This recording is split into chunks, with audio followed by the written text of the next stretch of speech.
on another topic here, Paul. Hypothetical scenario. Uranium is 55 a pound today. The company has decided to produce and sell into spot at Rosita. Maybe there's a long-term contract, but for this example, that doesn't matter. How long would it take for that first cake in a can?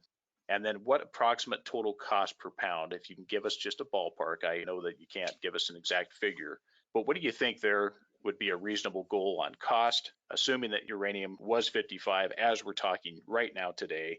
What's the time frame, and what do you guys think your cost would be? So our time frame, assuming all the sales are, all the wind is in our sails, and the creeks are running, et cetera, we're shooting to be at the point where we can produce yellow cake in a can in 2023 by mid 2023. Now that's assuming everything goes in the right direction and everything happens as we expect it to. Obviously, a lot of things go there, market has to be there, et cetera. But let's assume in the $55 per pound market, and assuming we move forward with these projects without having a PEA, I can't give you precise numbers, but I'm going off my experience.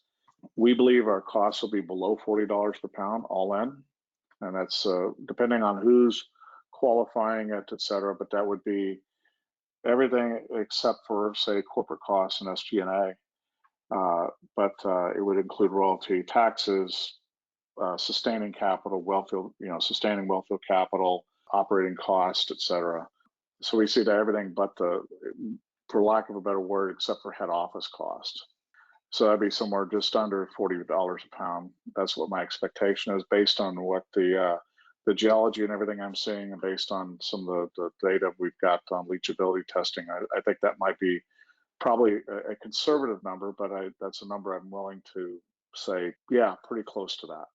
And, it's like I said, it's not going to be, well, I didn't say it before, but it's not Kazakh numbers, but I believe it's competitive numbers right now. And if you look at, Trade Tech puts out what they call their production cost index, which is an incentive, what they see the worldwide cost as being. And right now, at the end of March, they moved that up to $43 a pound, which is what they say the average production cost is around the world for new production, to increase production.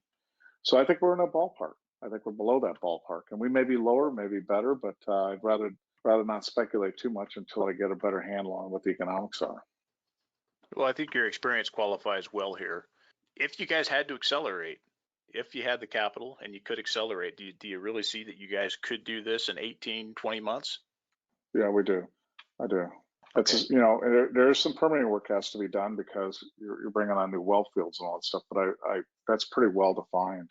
The license or the radioactive material licenses that are in place, that's usually the long pole in the tent that holds everything up.